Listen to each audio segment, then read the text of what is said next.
Good evening YouTube. So I'm back here with another video, and before we start I just have to do a shout out video here for a new content creator that we've just got into the game here. Opa IMR or Opa IMR, or maybe if he's Greek then it's Opa. I don't know, I'm just kidding. We have a new content creator, Opa IMR, and welcome to the content creator program, mate. And I've just, DM'd him a bit and spoken with him, and he is genuinely a nice guy. So I'm going to leave a link to his YouTube channel down in the description down below, and you guys can go and check it out. He is mostly focusing on beginner guides and beginner stuff at the moment, or trying to help people with guides and stuff like that. It looks very promising. I just looked at some of his stuff here, so it looks very fine, and I hope to see more from him. I see he already made a video about why you don't need lands, but you can obviously go and check that out. If you are a beginner or new to Infinite Magicraid, you can go and check him out. Leave a link in the description down below, and also in a pinned comment, and you can go and check it out. Give him a like and subscribe if you want to have that. With that said, we are now on my channel here, so I want to just talk about the patch notes real quick, and then later today I'm going to make a video about the developer feedback that we've also gotten today, which I think is fantastic news. It's very nice. So let's just quickly go through the patch notes here, then I'll release a video with the developer feedback. We can talk a bit about that to not make the videos too long.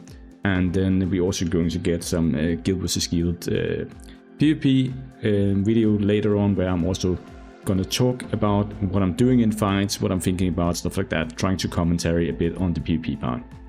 The patch notes for tomorrow, May 15, looks very interesting, to be honest here. And first of all, we have the banner on Friday. It's a rerun banner for Hench or Honk or whatever.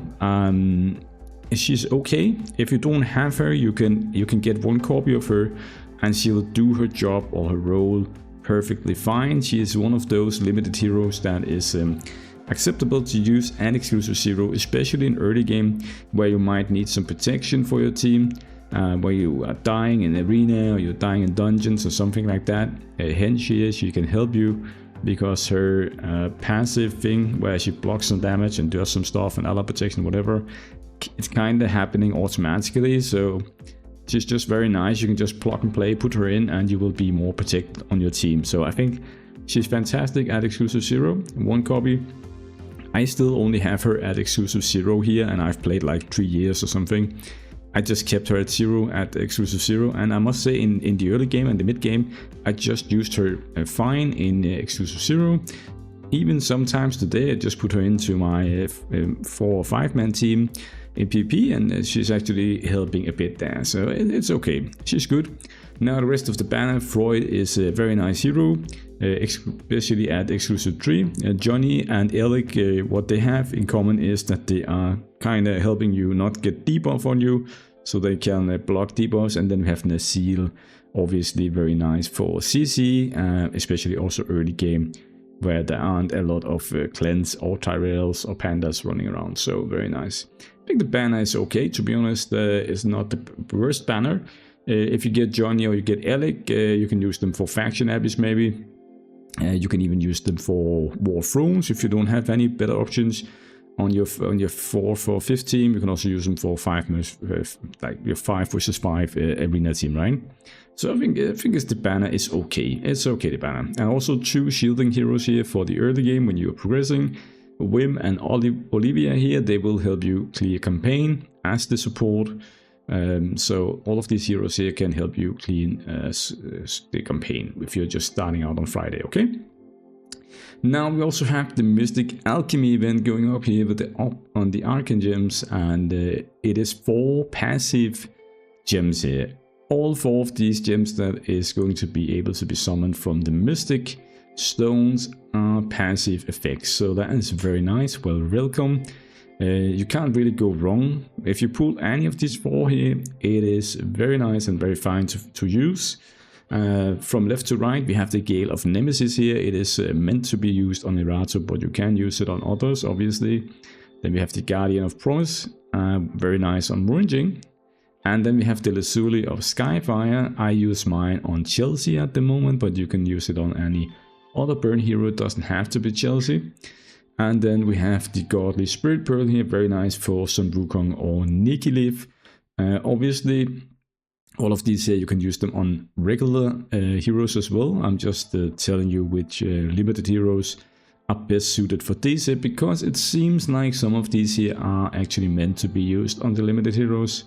Especially like the Nemesis here is kind of meant for Iranzo, right? It has HP burn, it has some HP effect and pursue and attack effects that it scales with, and she does all of that. So, but a very nice Mystic Arcane Stone banner. I like it, I like it. So, what else are we getting? We are getting a time-limited Spirit Beast Cultivation event opening up from tomorrow and 7 days.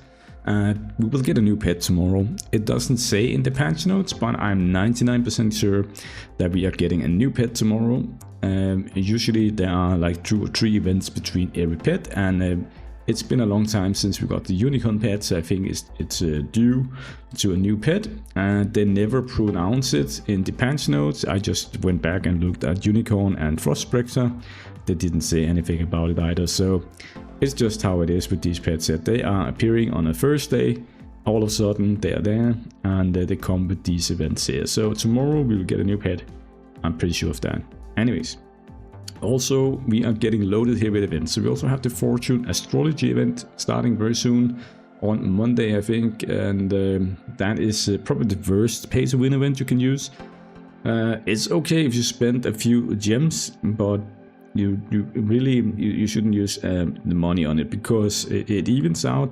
You can get a limited hero here in a box over time, right? But you have to wait around 10 months, I think it is, and you have to spend like $10 each time or whatever, $20. It evens out, and one copy of the limited hero is like $200 or something. So you can clearly see that the math behind it is pretty bad. You shouldn't do it.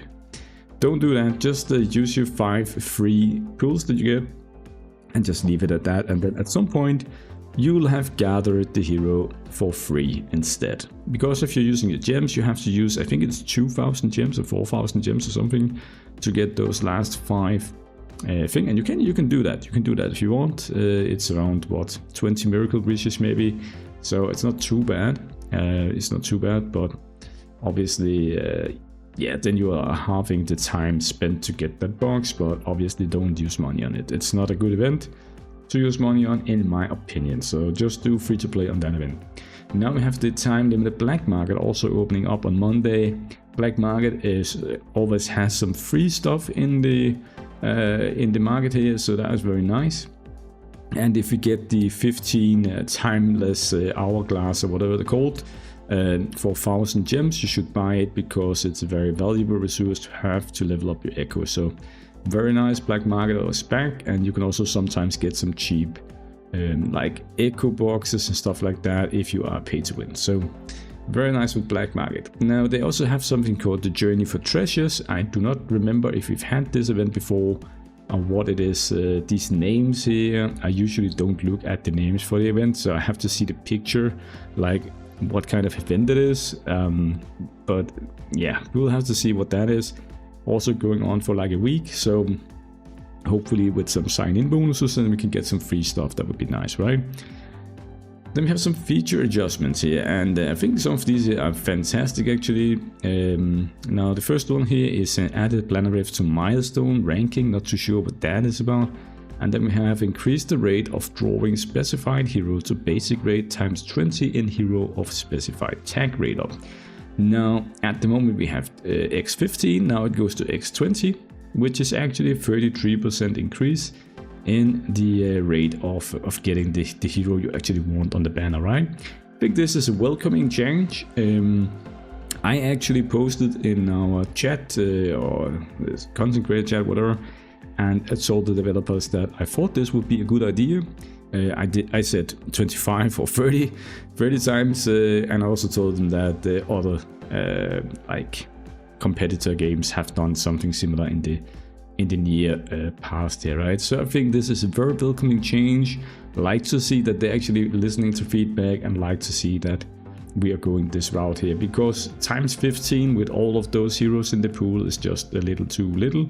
So times 20 is better than nothing. It's better than 15 at least. So, and as I said, it's a 33% increase. So if you look mathematically at it, it is actually a pretty decent increase in that.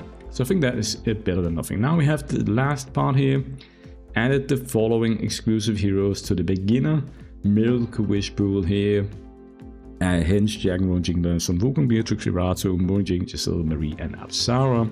What it means is that when you start out, you have like a special beginner miracle pool where you can choose one of these heroes here to try and target those for your first like 450 miracles. And they just added all of the limited heroes here, so I think that is also welcoming change for people that are either free to play and get lucky and get it on the, because you can get, I think, maybe 100 miracles in the beginning before the banner goes away. You can get it if you're just spamming your gems on it in the beginning of the game. Then you can maybe try and get one attempt of one of these heroes here. So I think that is a great addition. Now it doesn't say here, but maybe we'll have to see it in the dev feedback, or maybe it was somewhere else. But we're also getting the skip button for Liuli. Did I miss that? Did I miss the skip button? I could have sworn that I saw a skip button here somewhere. Maybe it was on the, I don't know where I saw it. There's a skip button for Liuli is coming, which is huge. It is huge. Finally, a skip button for Liuli. You can do your 6 attempts real quick and get your best score for the day. And I think overall we will see that the middle ground for damage is going to increase. Like the average damage is going to increase because people will be able to do 6 attempts very quickly, whereas right now we have to like watch the entire fight. So people just do 1 or 2 runs and then they quit for the rest of the day. But now you can just like spam the button, do your 6 attempts to get your best result. Be happy about it, save a lot of time. So very welcoming. I like quality of life improvements. Very nice. We have to also give credit to developers when they are doing stuff that actually save us time or have a positive effect for the game. I think that is fantastic. Right, so I think that's the patch notes for this time, guys. I wish you all a very nice evening, and I hope on tomorrow and Thursday we'll get a lot of fun activities here and see what happens in game with that pet. We need to see that pet tomorrow to see how it is. Very exciting, guys. Okay, all right, cheers, bye.